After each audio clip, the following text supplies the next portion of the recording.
How can we be the church God calls us to be?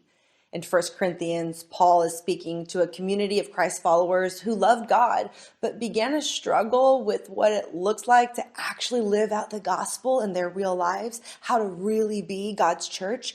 Paul points out how there's so much division amongst them. They're not living any different than the world around them. He asks, are you fighting with one another? Are you comparing yourselves to others? Are you jealous of others? Are you tearing down people you disagree with? Are you worshiping personalities and platforms more than you are worshiping Jesus?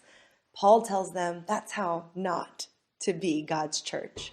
My name is Hosanna Wong. I'm a preacher and author of How Not to Save the World. And Paul says this in 1 Corinthians chapter 3, verse 16. Don't you know that you yourselves are God's temple and that God's Spirit dwells in your midst?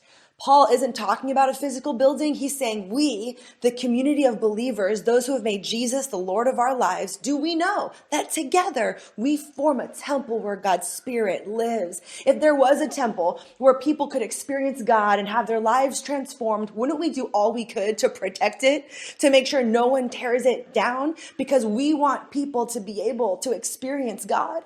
Just the same, don't tear this temple down. Don't tear apart the community of the family of God. A watching world is seeing how we speak to each other, how we speak about each other, what we post online, how we comment to each other, who we build up and who we tear down. Let's remember we are where God's Spirit lives, a church, a community where people can join us and experience God.